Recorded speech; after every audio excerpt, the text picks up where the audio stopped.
I have some news for y'all today. I mean, do I ever come not bearing news? I don't think so. Guess what? You aren't the only ones ditching Netflix's ass and not looking back.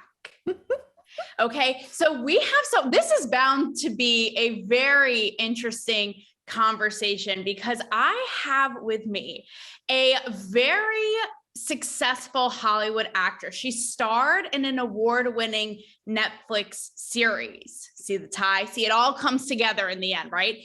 You may have seen her on Modern Family, on New Girl.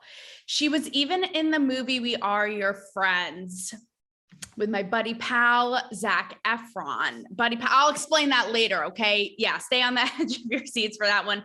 So here with me is Kelsey Formost. Like yours truly, Kelsey she was in Hollywood for over a decade, and she kind of left that world and is or isn't, looking back in hindsight with a whole new view. So now, after stepping away, she hosts the podcast, Find Your Magic. She's an expert in marketing yourself for entrepreneurs, finding your voice, but not being like sleazy and tacky about it, right? Like doing it. And she's one successful biatch, okay? Because she spoke, at all these things. She spoke at South by, she's won awards, and she's even writing a memoir. Before we hopped on, she said that she's an open book, pun intended. Shit's about to get real. Kelsey Formost, welcome to Cancel Me, Baby. Girl. Literally, if you're not watching, she's doing, like, speaking of Netflix, she's doing these like cheerleading moves. Your varsity team is shaking. The show Cheer, which I actually haven't even watched. Kelsey, what a time. What a time to be alive, Taylor. What a time Thank you for having me. So here's how I roll on this show. And before we hop into things, first of all, I appreciate you even coming on, willing to, air it all out. Speaking of air it out, though, I would, be remiss if I didn't kick this off with a new partner of mine. Kelsey, I don't know about you. Are you straight? I am. Okay, because you never know these days, and got to put it out there. Is there anything hotter than a guy who like takes care of himself and like when his nuts are nice and maintained? Like, I know that's so out of left field, but well, you know what? There's nothing worse than the opposite. So yeah. Case in point. So with that said, everybody go to myhappynuts.com. Girls for your guys, guys for your balls. Okay, 10% off with the code Cancel Me Baby. You can thank Kelsey and I. All right. We put it out there, and that is that on that. So Kelsey, you talk about the toxicity of Hollywood. Let's talk about kind of where it started and this sort of the desperation. Shut up and be grateful. Stand in line for this audition. Do what you can, at any cost. Yeah. Talk about that. Oh man, so much to unpack. Here we go. It's going to be like drinking from a fire hose, everybody. Get ready. So let's start at the very beginning. Like Maria von Trapp says, a very good place to start. So I actually had a social anxiety disorder when I was a kid, and my parents, in their infinite wisdom, I guess they just thought, sink or swim, we're going to put our kid with social anxiety in a theater production, put her on stage, see how that goes. And I hated it at first. I absolutely just froze, and I had stomach aches, and it was awful. And then one day, it was an audition day, and I had to sing in front of everybody, and just my jaw opened and a voice that was not mine seemed to come out of my body. And it was the very first time that I ever felt safe having feelings in front of other people.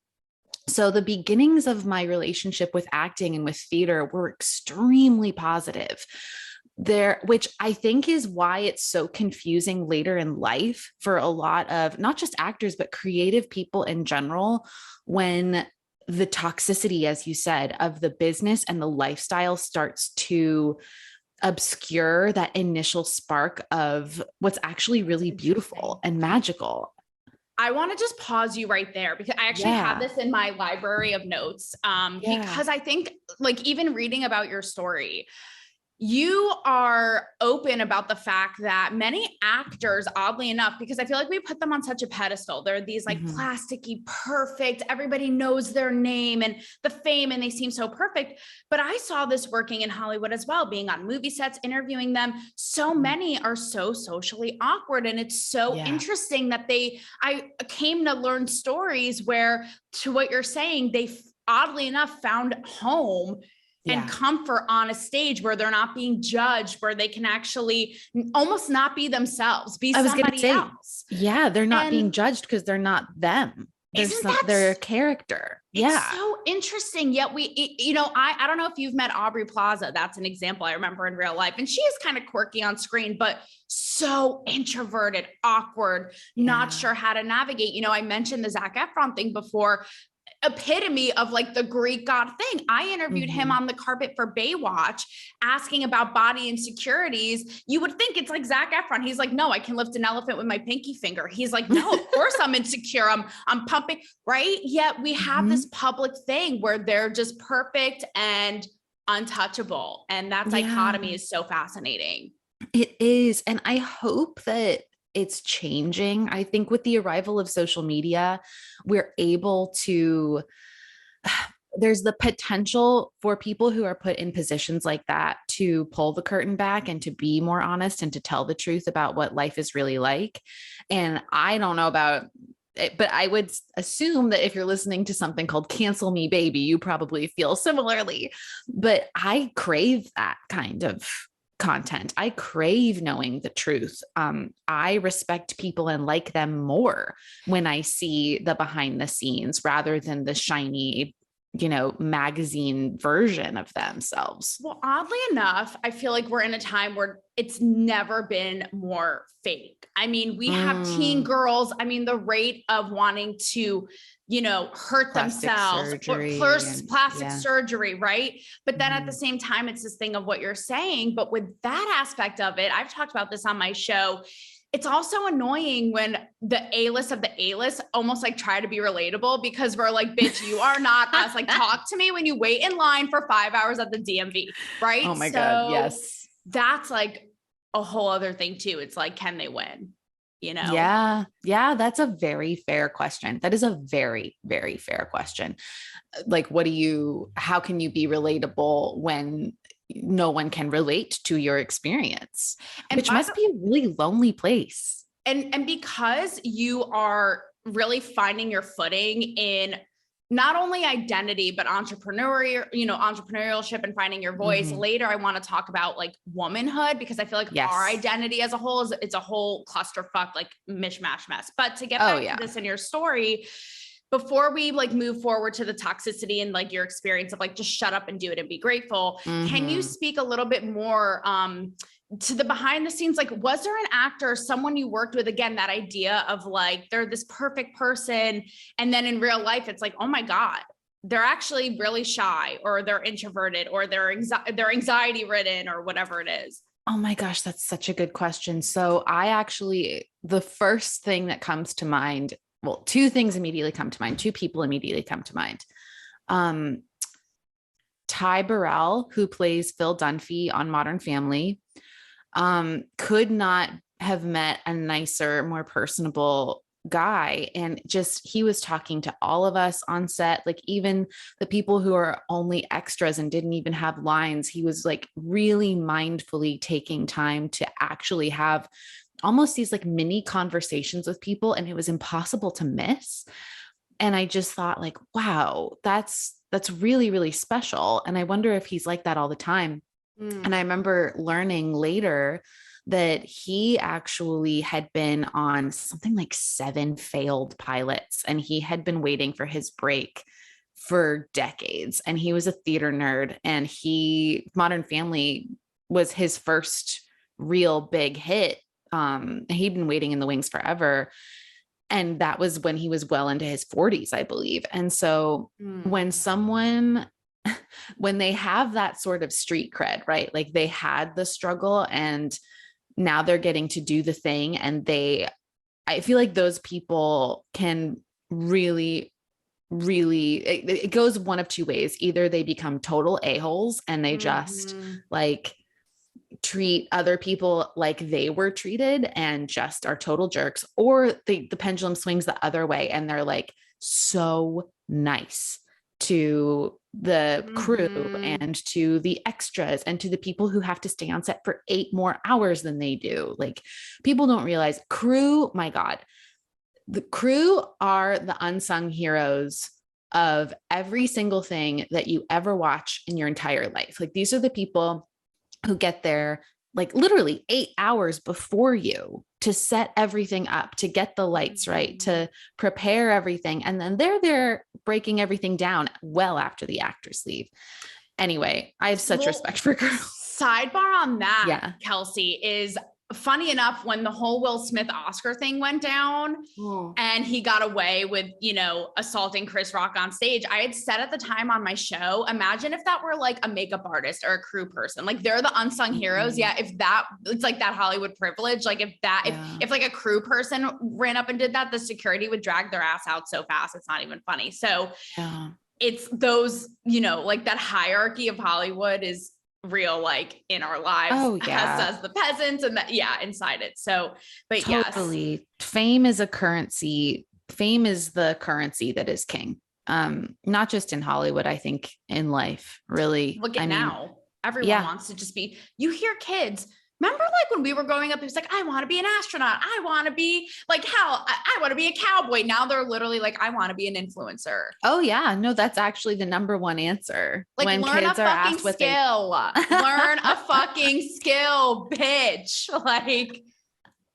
period. It's so true. It's so true. But it also makes complete sense because that's what they're presented with, right? Like, that's a whole other conversation. So, okay, back to Ty, because I've met him and I watched your scene with him. Very, very funny. I watched your scene and it's true. I met him on a carpet. And so like he had like a beard going on and was like, so yes, definitely down there. Yeah, no, he was wonderful. And then the second person, and this story is public knowledge, so I feel okay sharing it. Okay. Wes Bentley, who was in We Are Your Friends. And okay, so this is a story that I'm telling in my memoir that I have never told anywhere. So you heard it here first on Cancel Me Baby. So I was kind of nervous. You know, this was my first really, really big stars that I was working with. And I was in the van. So the set that we were working on for the day for We Are Your Friends was this gorgeous mansion, like tucked away in the hills, that you had to get to up by going up this really precarious, like 1-lane road, which anybody who's ever been in LA knows exactly what I'm talking about. And they're just these bajillion-dollar homes, but you have to like almost hike to them. And avoid all the Teslas on your way with like glass walls and exactly. Exactly. Yeah.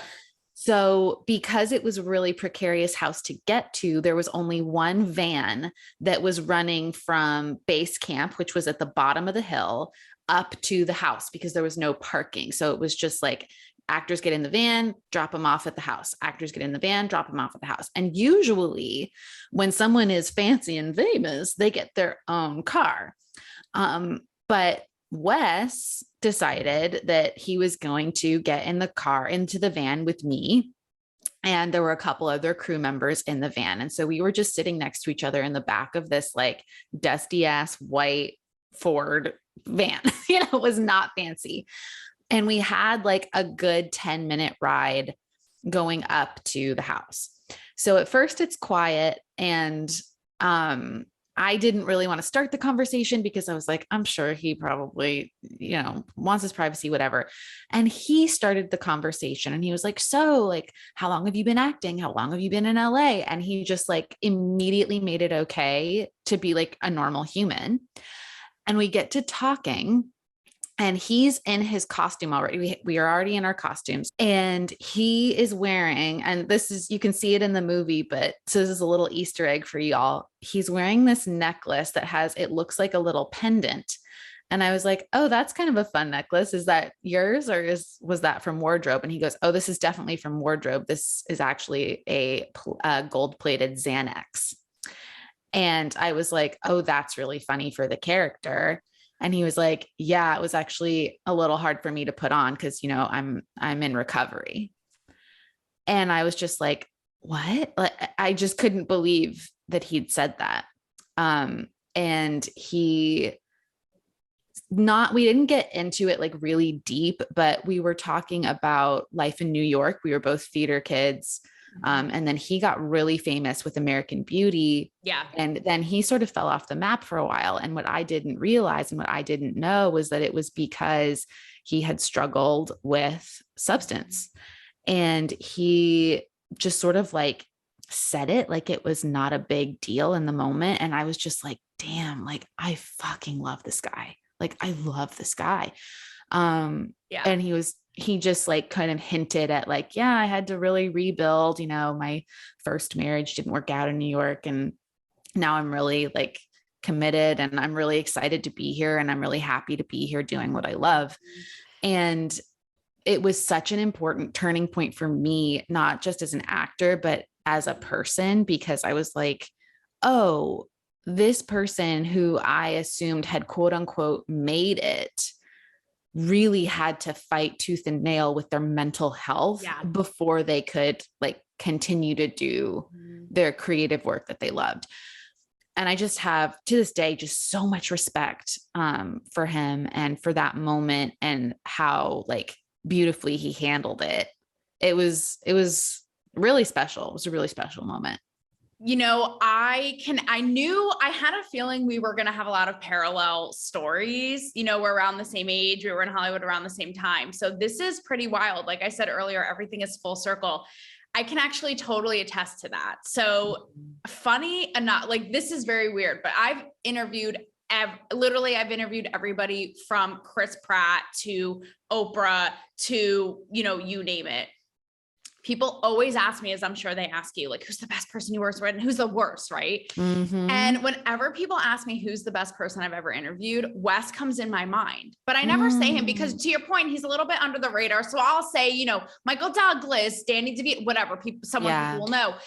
And it's so crazy that you say that story because I interviewed him at Disney at the Burbank headquarters. I talk about Disney all the time and how they're like monsters and I'm afraid like actually Cruella personified.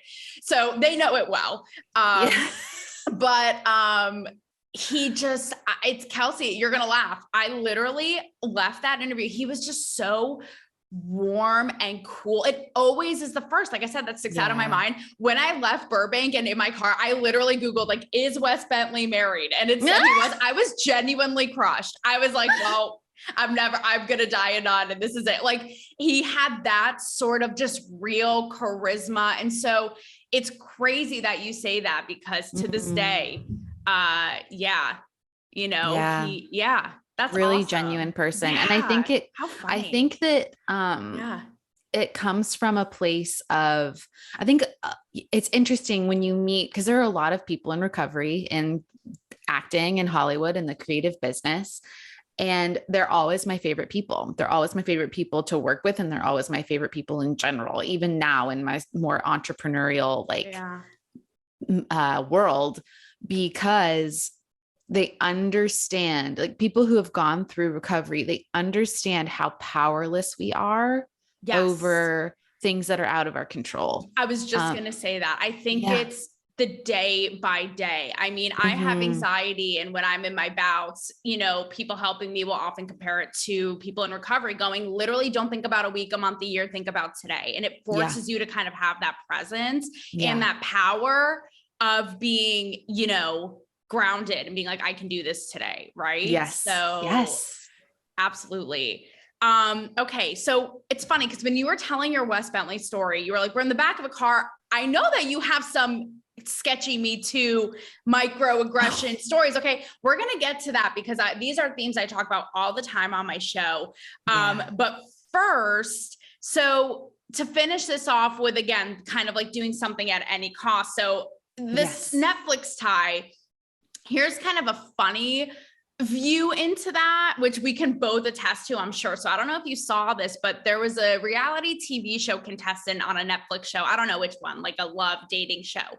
And he's suing, this just came out, this week. He's suing Netflix because of poor conditions, right? Like not feeding them long hours, serving alcohol. And I posted to my story being like, okay, this is making it in Hollywood, baby. Like this is me covering the Grammys. Literally, I would be out there on a red carpet for 9 hours and they would serve us like a potato chip. I'm like, this, like you need to like roll with it, roll out. That's exactly right. Like when you're not expecting it and then you're like, oh, this is not what you see on television. Exactly. What you see on television is the highly edited, like clipped together, tiny itty bitty pieces of like hours and hours and hours of footage. It sounds so glamorous, right? Like, oh, you're on Modern Family, you're on New Girl, you did this, that, and the other thing, like you did off Broadway, whatever. And it's like, what they don't see is, as you said, the getting up at 5 a.m. in New York City to go stand in a non-equity line in the icy rain in the middle of winter to literally finally have the door open at 9 a.m. So that's 4 hours of waiting in sleet to be told they're not seeing non-union people that day. Like, and that was the norm. That was expected. Like, exactly. It goes into that like be grateful thing, right? So like even my experience as a red carpet reporter, I'd be on the, like say the Grammys red carpet and I'd be in this like gown that someone lent to me and styled me for. And I would have to go like piss in a porta potty, in the parking lot. Right. Yes, but it's that idea of, do you know how many people would kill to be there, Taylor? So Kelsey, talk about that idea of like, so many people, Kelsey, would kill to be doing this. And is there anything that you regret doing because of that mindset? Oh my God, 100%. So, well, first of all, let's talk about it. I call it the devil wears Prada, the devil wears Prada moment, where everyone's like, oh, 1 million girls would kill for this job, right? A million girls would kill for this opportunity. Yes. And just kind of piggybacking on what we were just saying, like this guy is suing Netflix for these conditions because he's not used to them, right? But when you are a career actor, you are trained, like you are mentally, emotionally, physically broken down in such a way, almost like, I mean, not to compare what we do to like the military, but in a sense, it's like your whole life is this boot camp, right? Like you are completely conditioned to not say anything and to not be, quote, problematic or a bitch or a diva, because then they literally will not call you. Like they will not give you auditions anymore. You will not get an agent. Like there are very real consequences. It's not like I want people to understand that the reason that it's like, if you've ever watched a documentary about a cult, right? They all say it's like this slow eroding of your sense of self so that when the crazy shit is happening, you're so used to being in that state that you don't see it as weird. Like, but if you came off the street and you saw this cult and you didn't have those 10 years of being conditioned to think this is normal, you'd be like, holy fuck, call the police, like sue them, right? It's so important to understand that there are very real consequences for especially women who speak out, not just in the moment, like to the people in power, but even like to your friends, even to contacts, because then someone might use that against you like a year later. It's so fucked up. You're absolutely right. I mean, my listeners know this, and I wrote, a high profile op-ed in USA Today about it last year. But when I used to be a writer in New York City at VH1, and I wrote a piece calling out Chrissy Teigen for Twitter bullying, which my piece last year was like, in hindsight, I was right, knowing what we know now, but it became this whole public spectacle where she came after me. And everyone at the company, even friends of mine, ganged up on me, and even friends, I don't want to say ganged up. It seems like I'm not at all a victim in it. And I totally stand by it to this day. And even at the time I was like, no, fuck this. Like I wrote it for a reason. And everybody, even friends of mine, were like, just Taylor, just take it down. Just like, don't say anything. Just keep your head down and apologize. It's like that sort of herd scrambling, scared, like everybody's scared all the time. And it's like, for what?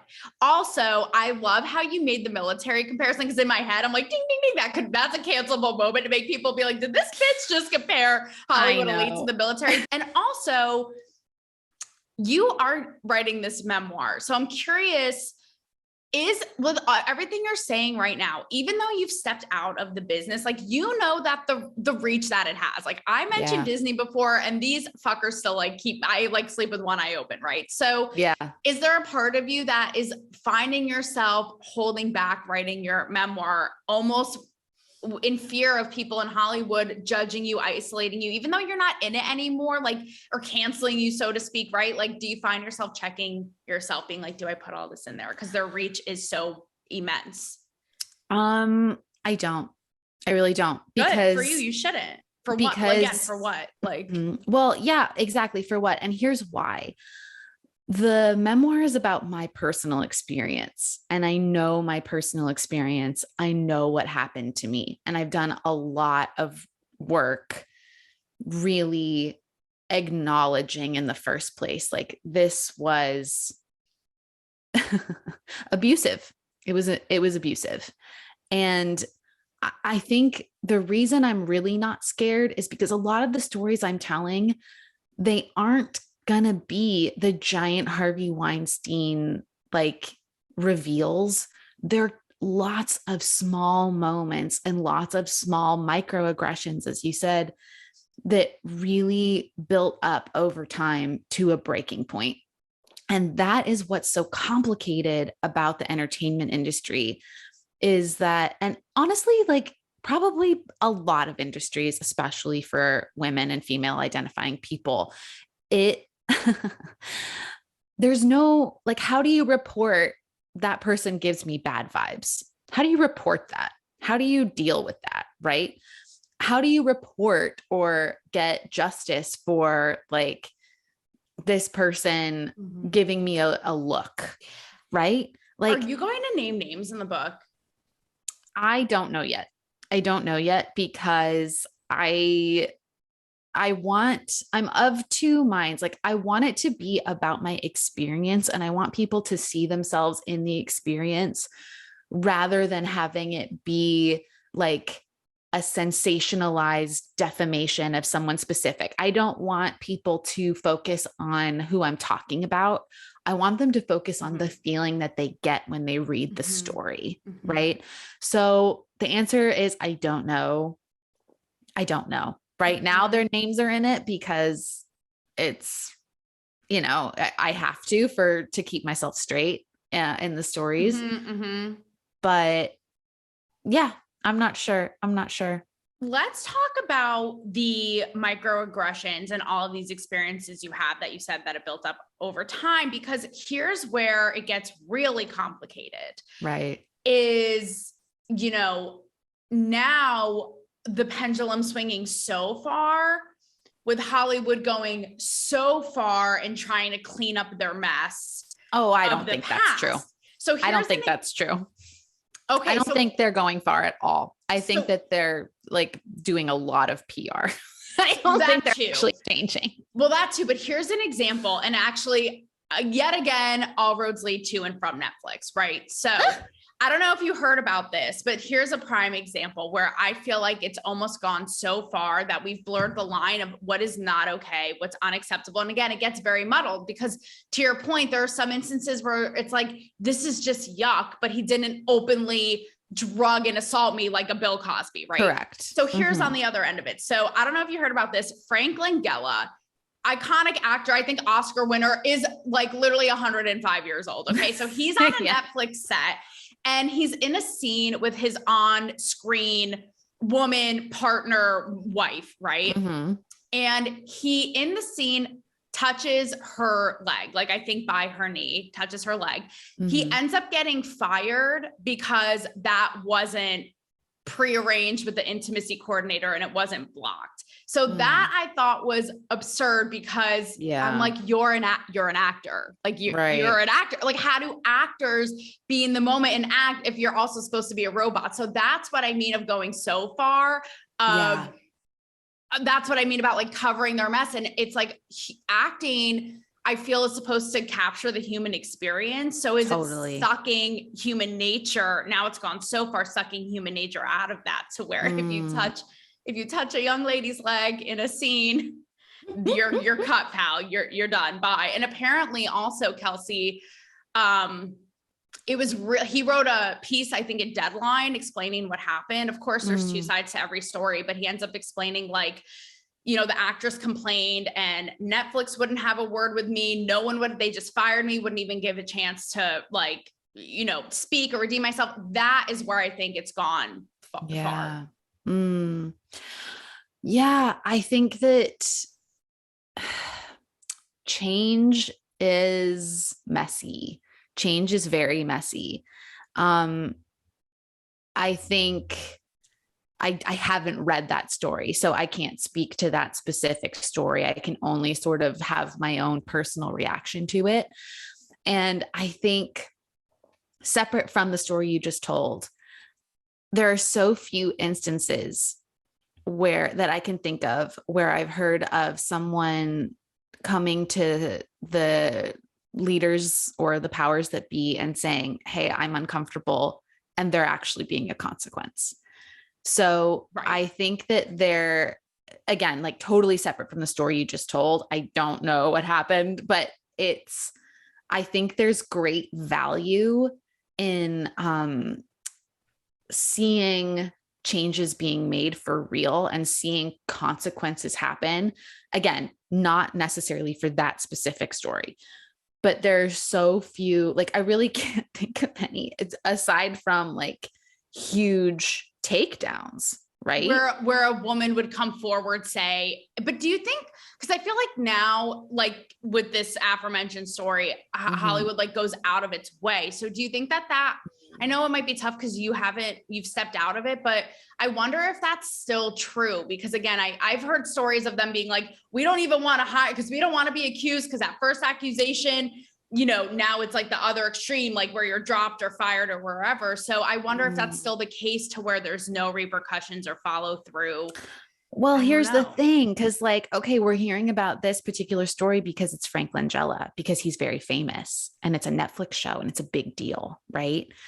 What we don't hear about, I guarantee you, is the people like us, women like us, who are on a random show that it's maybe their first or second show. It's a smaller role. They're a day player, and someone who isn't famous, but who is a more powerful actor who's higher up on the call sheet puts their hand on their leg, and maybe not on set, maybe it's in the green room or whatever, and they're uncomfortable.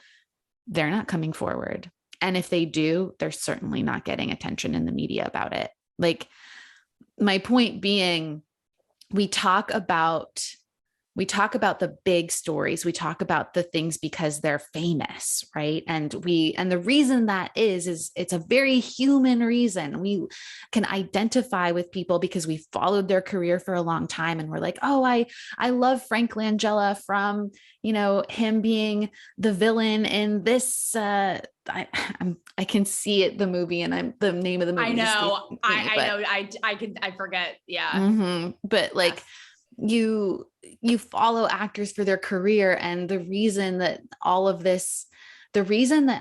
is a particularly touchy place is because we feel like we know these people, because we've watched them. They've been in our homes with us on our screens, right? And so we feel a particular emotional attachment to them. That's why we're so devastated. We can't watch House of Cards anymore because of Kevin Spacey. No. Like, it's devastating. And so even American Beauty, that's right. Same. And you know, to your point about it having to be this big sensationalized thing to get our attention, it's sad, but I feel like that speaks to our culture at large, When you think about it, but you know, Hollywood and Me Too aside, think about even, you know, the violence and the shootings. I feel like they're happening now, multiple times a day. They barely get coverage. And it takes something as huge as like a Uvalde to get our attention. And it's so sad. And I think it just speaks to everything just being so, it's like we've lost sensitivity to everything. Everything is we're so numb. And it has to be so over sensationalized to rock us and get our attention. And even then we forget 2 seconds later and move on. And it's very sad. It is, which is why like this, like telling these stories is so important to me, because it's the day-to-day antidote. Yes. The antidote for this is to seek out similar stories to yours and to continually come back to that sticking place, that tent pole within yourself of like, I know who I am. I know what my values are. I know what my personal experience is. And I trust my gut. I trust my intuition that this was not a good situation. And it's a good thing I got myself out of it. Like, that is the key to me, you know. 100. I've been an advocate for this. And I feel like this is even something that is politically incorrect, but that a lot of women feel. And you see so many women, even like reaching me publicly, privately saying, thank you for speaking up about it. Because I think there's also a level, and I'm going to be honest, where people get pissed off because there's almost this underlying narrative of women being these like frail little scared sheep and not having the power to step up and say, hey buddy, back off. Yeah. And so that's another line. Like, listen, if someone says, and this is where Hollywood needed to clean up its mess, like saying to a girl up and coming, whoever it is, you know, you need to suck my dick to get the role. Yeah. In what planet, that NASA galaxy far away discovery, is that okay? Right? Like that's not okay. But even there comes a point to where, and it's happened in so many like high profile Me Too stories that have come up, to where it's like, okay, listen, it's never okay. But at what point do we look at, hey, where the woman has full confidence and responsibility and going, no, not for me, pal. Sorry. No, you know, and having that self-assurance as well. Yeah. It really all comes back to having the tools in the first place, separate from the career, like separate from the acting career, separate from the career in tech. Like this is not unique to Hollywood. Like that's the other thing. I'm seeing it a lot in the tech world, like tech pros. It's, oh yeah, absolutely. It is so hard to be a woman in STEM. Like it's the boys club and the keeping things hush hush and the NDAs, like it is absolutely far reaching, well beyond Hollywood. Hollywood just happens to be the one that gets our attention because, again, like it's what we see. We feel like we know these people who are having these falls from grace. We don't know about, you know, Joe Schmo CEO who's got multiple sexual harassment claims on him and who has paid out 10 NDAs to various secretaries or whatever it is. Like we just never hear about it. But that culture absolutely exists in other career paths. And so that's why it's so important that what you're doing and what I'm trying to do, and to keep telling these stories and being like, you're not crazy. You're not crazy. You should report, or you should get out of the situation. Like, you know, try to figure out who you are and build a support system around you so that people can't take advantage of you. That is the foundation. You know, tell me like anything more Hollywood than this. And I want to hear some of your examples of like the sketchy, how do I even report this? Because is this an actual like concrete thing? Right. That whole thing. So it was right before the pandemic. Maybe it was actually even during, when shit was starting to get shut down. And I was working at a Starbucks in Sherman Oaks where I lived. Mm-hmm. And this guy, I'm working on my, you know, editing and doing all my stuff. And this guy comes up to me and he's like, oh, I have this production company. I'm working with so-and-so and so-and-so. Like, you're so talented and great. And me being a tri-state bitch, I'm always like, yeah, okay, pal. Like, again, it's that kind of like back off attitude. Mm-hmm. And so in the back of my head, I'm like, yeah, okay, whatever. But I'm like, you know what? You never know. So to make a long story short, he gives off the red flags immediately that he is so ill-intentioned, like disgusting. He starts texting me, and I have, a business partner that I've worked with, since the beginning of time, who helps me oversee things. So I start saying to him, I need my advisor here involved. He starts texting me, what does he need to be involved? Da, da, da, da, da. Immediately, I was like, this is disgusting. In what world of business and professionalism does this fly? Blocked him, never spoke again.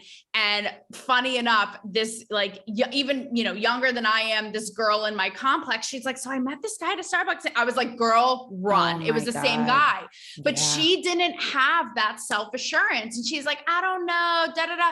And it's like that kind of thing where you have to just be like, no, bitch, and put them in their place and let their well run dry, because let the well run dry. Ooh, I love that, Taylor. Let their well run dry. I mean, I think that's a part of it, because so much, and I was in Hollywood when Me Too first exploded. I was on that red carpet with the black dresses, and I heard time and time again, that idea of like, even what you just said, like the boys club and the onus being on the men and all this. And yes, like we need to raise men to be good, respectful men. But at the same time, I think we need women to have what we're talking about, putting your foot down and being like, no, because when their well runs dry, they're left with their nuts in their hand. Right. So it's like, which they can clean with, what was the happy nuts, everybody. Happy nuts. Kelsey, marketing genius. Did I lie? Marketing genius. So, I think they go hand in hand, but talk to me about some of those things where you're like, it wouldn't necessarily be as explosive or big, but it's not right. Yeah. I mean, immediately a story comes to mind of this happened to a friend, not to me, but, we, again, in a Starbucks, she's beautiful, beautiful woman. And, we're the same age, and someone came up to her and was like, are you an actor or are you a model? And she was both. And she said, yes. And he was like, I have, an agency, like, can I buy your coffee and can I chat with you for a minute? Like, no problem. And it was very, very much like, meek, nice guy energy. Right. So she says, okay, she has some time. And they sit down, they're across from each other, again, seemingly very safe. They talk for 10 minutes or so. It seems, again, very normal. He gives her his card. They exchange numbers.